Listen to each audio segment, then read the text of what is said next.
Hello guys, good day. Welcome back to my channel and today i-release na natin yung version 1 ng RC construction estimate natin tools.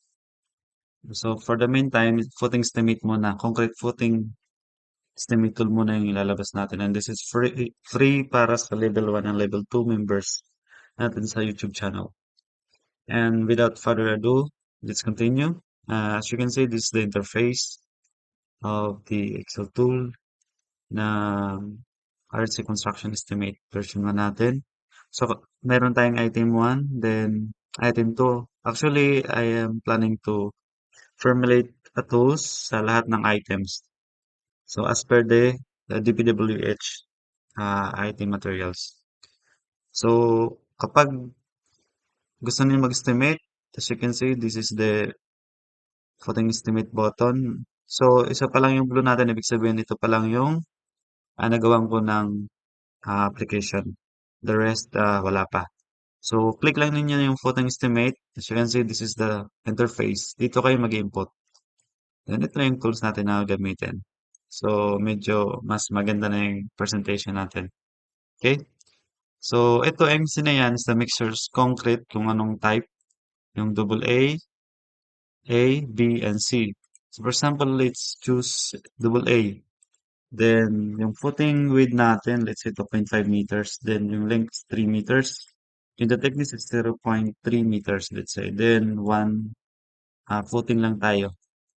Actually, this is applicable para sa strip footing. Then, combined. So, lahat ng footing kasi rectangular naman. Unless irregular shape kasi kailangan mo siya putol-putulin. Okay? Then, we need to select the type of cement per bag. Yung weight, 40 or 50. Let's say, commonly, naka 50 kilogram yung ano natin, cement. Pero for example, let's choose 40 kilogram na cement per bag. Then after we input the data, just click the calculator icon. Then as you can see, may prompt na tayo na estimation completed. Then in the output data, meron tayong concrete volume. This is the total concrete volume in cubic meter. Then number of cement in 20 and bags. Then sand and gravel in cubic meters.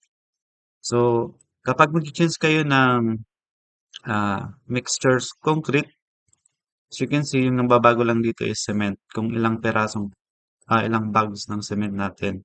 So, ibig sabihin, habang from double A, mas madaming cement ang kailangan natin. Single A, yung class A.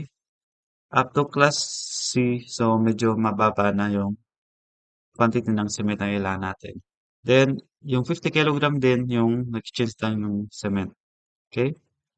Medyo mas maganda to compare sa unang version natin. Okay? So, as you can see, mas madali na lang mag-calculate ng concrete component natin, yung cement, sand, and gravel. Yun lang. Thank you for watching and for supporting the channel also, especially sa mga members natin. And for those want mag-join sa YouTube community natin, please click lang yung join, then select the, uh, although pwede mag-select yung level 1, much better kung level 2 kasi mas madaming perks na ma-avail kayo doon.